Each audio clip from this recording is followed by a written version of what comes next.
اعوذ باللہ من الشیطان الرجیم، بسم اللہ الرحمن الرحیم۔ یہ سورہ قاف کی جو ہے آیت نمبر 36 اور 37 کا تلاوت اور تفسیر ہوگی، بیان ہوگا۔ یہ بہت اہم آیت ہے، قرآن کی 50ویں سورہ ہے، اور اس میں اللہ تعالیٰ نے خاص طور سے آخرت کے بارے میں ذکر کیا ہے۔ وَكَمْ أَهْلَكْنَا قَبْلَهُمْ مِنْ قَرْنٍ هُمْ أَشَدُّ مِنْهُمْ بَطْشًا فَنَقَّبُوا فِي الْبِلَادِ هَلْ مِن مَّحِيصٍ۔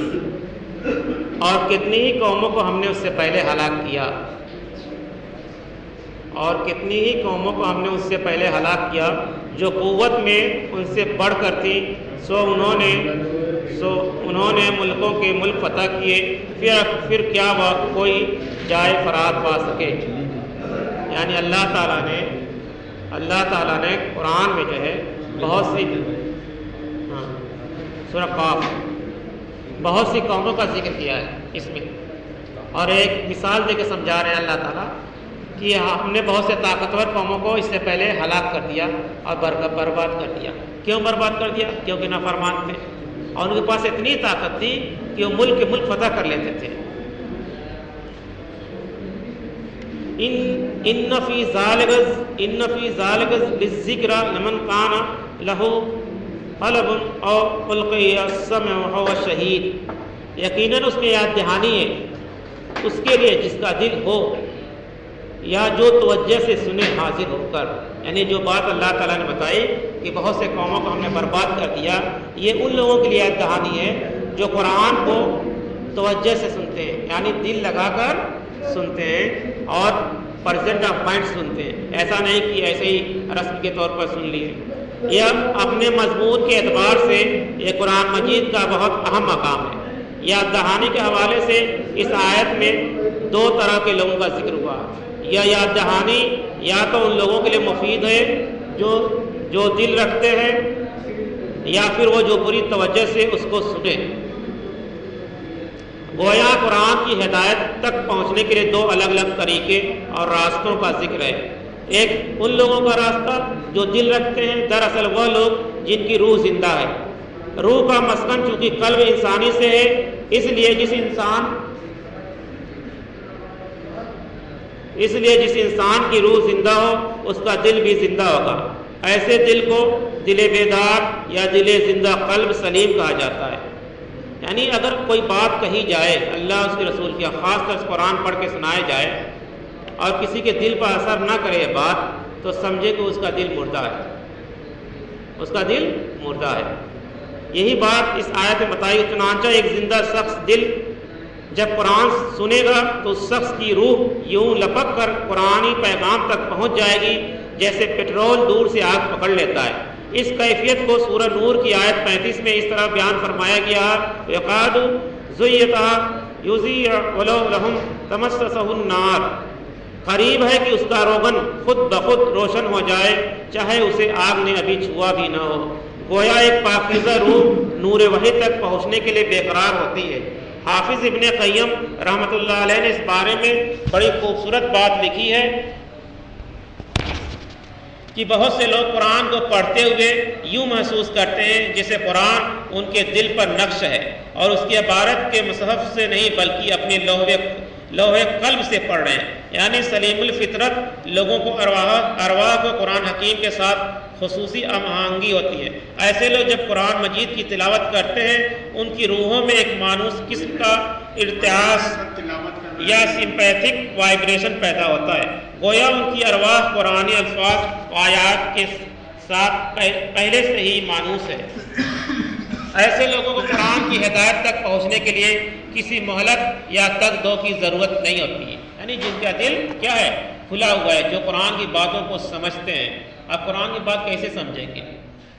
اس کا علم حاصل کرنا پڑے گا، اور علم حاصل کرنا فرض ہے۔ اللہ کے رسول صلی اللہ علیہ وسلم فرمایا کہ ہر مرد عورت پر علم حاصل کرنا فرض ہے، اور جب علم نہیں حاصل کرے گا قرآن سمجھ میں آئے گی۔ اسی لیے دیکھیے آج ہزاروں کروڑوں کی تعداد میں ہندوستان کے اندر تراویح پڑھائی جاتی ہے، مگر وہ کیفیت نہیں آ پاتی ہے، وہ رکعت نہیں آ پاتی، وہ دل زندہ نہیں ہو پاتا۔ کیوں نہیں ہو پاتا ہے؟ کہ ہم سمجھ ہی نہیں پا رہے ہیں کہ اللہ تعالیٰ اس قرآن میں کیا ہم سے کہہ رہا ہے اور ہم کیا پڑھ رہے ہیں۔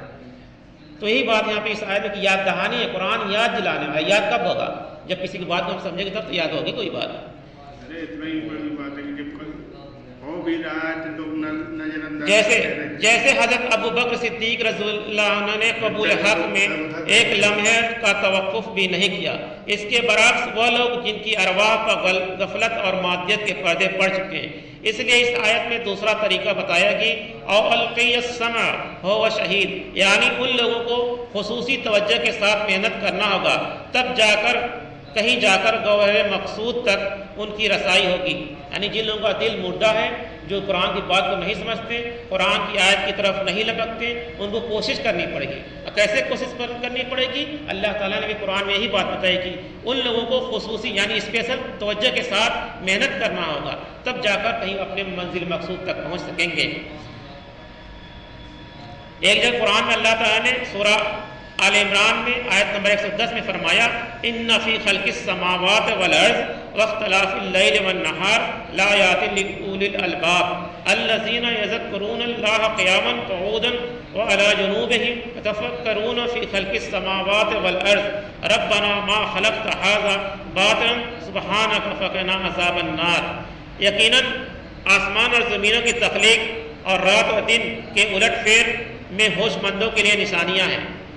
یعنی جو اللہ تعالیٰ کی باتوں پہ غور فکر نہیں کرتے ہیں، اللہ کی باتوں کو نہیں سمجھتے، کم سے کم ان کے لیے موٹی موٹی نشانیاں اللہ نے بتا دی۔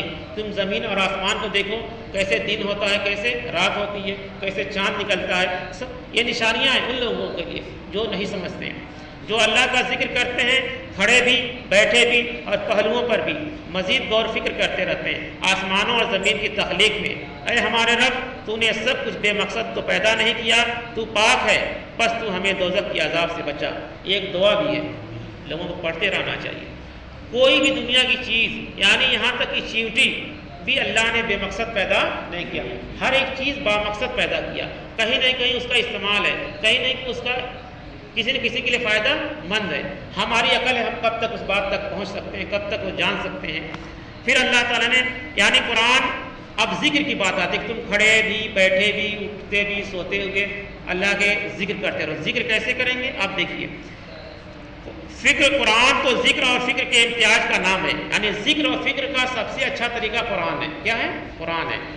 جبکہ ذکر کے بغیر فکر کرنا ناقص اور نامکمل دیکھتا ہوں۔ اگر کوئی شیر بھی ہو، شیر مانے جنگلی شیر ہو تو قرآن کے بغیر وہ لومڑی کی طرح ہوگا۔ اصل شہنشاہ تو ہے جسے فکر قرآنی مل گیا ہو، یعنی دنیا کا وہ انسان جو کتنا بھی علم رکھتا ہے، اگر قرآن کا علم اس کے پاس نہیں تو جاہل ہے۔ کیا ہے؟ کوئی علم ہی نہیں۔ علم کی کتاب جو ہے قرآن ہے، اسی سے جو بھی علم پھیلے ہیں دنیا میں طرح طرح کے، تو قرآن کے ہی ذریعے پھیلے، چاہے کوئی قرآن کو مانے چاہے نہ مانے۔ جو سائنسداں ہوتے ہیں وہ بھی قرآن سے ہی ریسرچ کر کے بات کی تحقیق کرتے ہیں، بھلے سے وہ اللہ اس کے رسول پر ایمان لائیں چاہے نہ لائیں۔ ایک طرف مفکرین جو فلسفہ و فکر پر بڑی بڑی کتابیں رقم کر رہے ہیں، کیسی کیسی تقریریں لکھتے جاتے ہیں، مگر ذکر کی لذت سے بالکل ناشنا ہے۔ آپ دیکھتے ہیں کہ بہت بڑے تقریریں ہو رہی ہیں، جلسہ ہوتا ہے، اجتماع ہوتا ہے، بڑی بڑی کتابیں رائٹر لکھ رہے ہیں، مگر ذکر کی آشنا سے دور ہے۔ کیوں دور ہے؟ قرآن کے پاس نہیں ہے۔ دوسری طرف ذاکرین ہیں جو ذکر کی روح پر محفلیں سجاتے ہیں، لیکن انہیں فکر و تدبر سے کوئی واسطہ نہیں ہے۔ ظاہر ہے گاڑی کے ان دونوں پہیوں میں اہم آہنگی ہوگی تو امت کا قافلہ منزل کی طرف گامزن ہوگا۔ بہرحال سورہ آل عمران کی مذکورہ آیات میں ذکر و فکر کے ذریعے ہدایت، جو ابھی ہم نے آیت پڑھی ہے، منزل مقصود تک پہنچنے کا طریقہ بتایا گیا ہے، جبکہ دوسرے طریقے کی نشاندہی سورہ نور کی 5ویں رکوع میں کی گئی ہے۔ اپنے قلب کو صاف کر لیجئے، اس کی تمام قدورتوں کو دور کیجئے، اس کے آئینے میں قرآن خود بخود منعکس ہو کر یعنی منور نور علی نور کر دے گا، اور یوں نور فطرت اور نور وحی کے امتیاز سے نور ایمان کی تکمیل ہو جائے گی۔ یعنی کل ملا جلا کر کہنے کی بات یہ ہے کہ ذکر و فکر جو بھی حاصل کریں گے قرآن کے ذریعے حاصل کریں گے، جو بھی ذکر کریں گے، اپنے من مانی نہیں کہ اپنے من کی۔ سورہ بقرہ میں یا سورہ نساء میں کچھ لوگ ہوتے تھے جو اس زمانے میں اپنے من سے نیکی کرتے تھے، اور آج بھی ہے کہ اپنے من کی نیکی لوگ کرتے ہیں، ہم اچھا کام کر رہے ہیں، ارے جو وہ دیکھ لو وہ اللہ اس کے رسول سے ثابت ہے کہ نہیں۔ تم کتنا بھی اچھا کرو، اگر اللہ اس کے رسول نے کام نہیں کیا تو وہ نیکی نہیں مانی جائے گی، اپنے من کا نہیں ہوگا۔ اسی طرح سے جو بھی ذکر فکر کیا جائے گا قرآن کے ذریعے کیا جائے گا. اب قرآن ایک واحد کتاب ہے جو آپ کو قیامت کے دن سوال جواب کے لیے کھڑا کر دے گی. اگر آپ اس کے ساتھ قرآن سوال کرے گی نا بھائی کیا قرآن موجود تھا آپ نے اس کو پڑھا نہیں, اس کو سمجھا نہیں, اسی حساب سے زندگی نہیں گزارا. اور آج شب قدر کی تیسری رات ہے یعنی 25ویں سب ہے اور ہم لوگوں کو کوشش کرتے رہنا چاہیے. کئی بار حدیث پڑھ کے سنایا بھی جا چکا ہے کہ اللہ کے رسول صلی اللہ علیہ وسلم اس آخری عشرے میں کمر کس لیتے تھے, یعنی جتنا 20 دن میں محنت نہیں کرتے تھے اس سے زیادہ یعنی جتنی طاقت رہتی تھی پورا جھونک دیتے تھے عبادت کرنے کے لیے.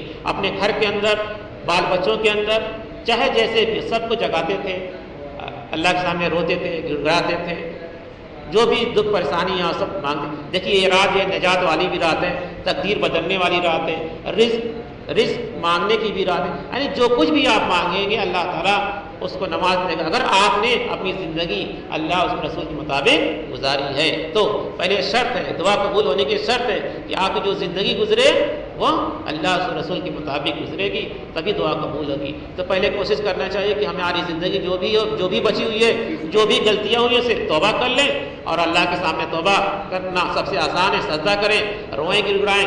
اللہ غفور رحیم ہے, بڑے بڑے گناہوں کو معاف کر دیتا ہے. یعنی یہاں تک حدیث میں آتا ہے کہ شرک کو بھی معاف کر دیتا ہے. یعنی جس نے توبہ کر لیا مرنے سے پہلے اس کو بھی اللہ تعالیٰ شرک کو بھی معاف کر دیتا ہے, مگر مرنے کے بعد کوئی توبہ قبول نہیں ہوگی. اللہ تعالیٰ سے دعا ہے کہ ہم لوگ قرآن پڑھنے اور سمجھنے کی طاقت عطا فرمائیں اور شب قدر کی جو فضیلت ہے اس کو حاصل کرنے کی طاقت عطا فرمائیں. آمین. سبحان اللہ وبحمدہ, سبحان اللہ وبحمدہ, نشہد ان لا الہ الا اللہ ونستغفرک ونتوب الیک. سبحان ربک رب العزۃ عما یصفون وسلام علی المرسلین والحمد للہ رب العالمین.